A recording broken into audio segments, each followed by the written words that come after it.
Hi, my name is Katie and I am with BlueNotary, and today what I want to talk about is how virtual notarization cuts down on real estate fraud.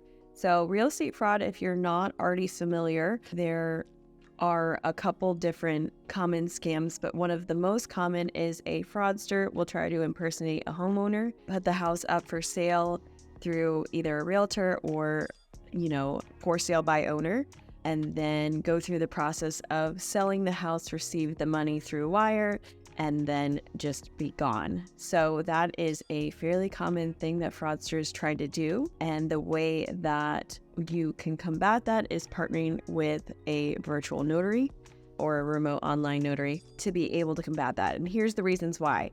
In a in-person notarization, what the person commonly would do is find a notary that would be fine with just visually inspecting an ID and then signing from there.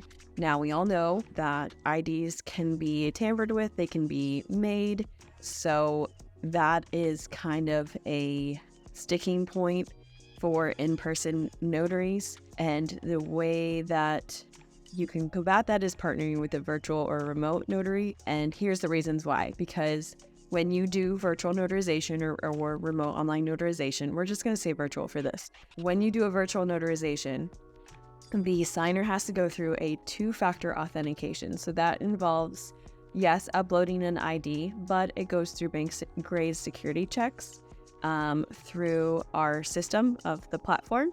And then also you have to do a two-factor authentication. So it depends on the state that the notary is in, but after they upload their ID, they then have to do the two-factor. So they either have to pass a knowledge-based authentication series of questions or go through a biometric face scan. So the knowledge-based authentication questions are pulled from public record, and it is very similar to when you've had to sign on to a DMV. It pulls information, so it's not something that fraudsters would necessarily know.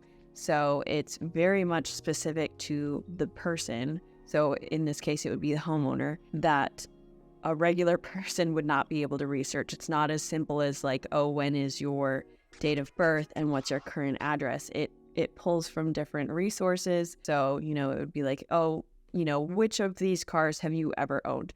Which of these addresses have you ever lived at? So that cuts down significantly on people trying to even commit the fraud.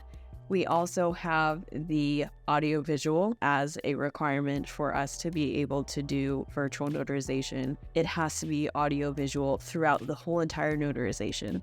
So I don't know about you, but if I was committing fraud, I would not want to be on video doing that. The other third part that we support, obviously, is the visual inspection of the ID. So once they upload that ID, the notary themselves would check to make sure that the ID that they have uploaded matches the person that's on the screen.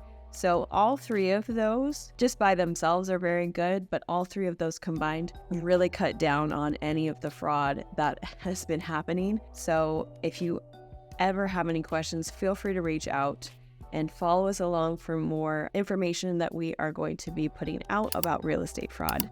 Thank you.